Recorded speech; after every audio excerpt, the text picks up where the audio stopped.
In the ancient city of Thebes, long before the age of heroes faded into legend, a terrible prophecy was spoken. The oracle at Delphi declared that King Laius and Queen Jocasta would have a son, a child destined to kill his father and marry his mother. Terrified by the words of fate, Laius ordered the newborn's ankles to be pierced and bound, and commanded that the baby be left upon a mountainside to die. But destiny, as always, has its own designs. A shepherd found the crying infant and could not bear to abandon him.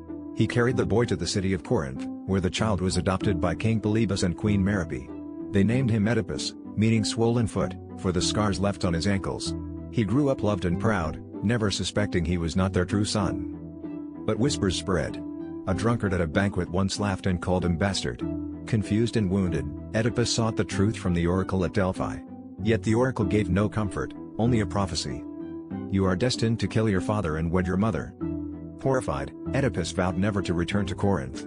He fled the city, desperate to escape the doom that hung over him, not realizing that every step led him closer to his fate. On a narrow mountain pass, he met an older man and his guards.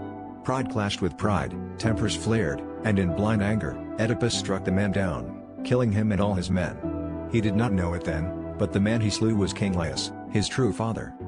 Soon after, Oedipus reached Thebes, a city gripped by terror.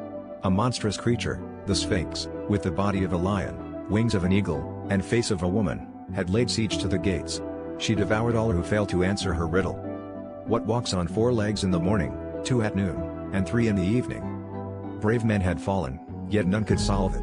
Oedipus faced her calmly and replied, Man, who crawls as a baby, walks upright in his prime, and leans on a cane in old age.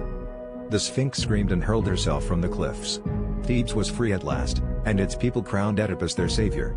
In gratitude, they offered him the throne, and the hand of the widowed queen, Jocasta. Years passed. Oedipus ruled wisely, and Thebes flourished. He and Jocasta had 4 children, 2 sons and 2 daughters. But peace never lasts long when prophecy is ignored. A plague swept through the city, crops failed, children died, and prayers went unanswered. Desperate, Oedipus sent for the oracle once again. The message was grim. The city suffers because the murderer of King Laius walks among you. Vowing justice, Oedipus began his search. He called upon the blind prophet Tiresias, who at first refused to speak. But pressed too far, Tiresias cried out, You are the curse. You are the murderer you seek. Oedipus raged at the prophet, accusing him of lies, of conspiracy. Yet as the investigation deepened, truths began to surface. The messenger who once carried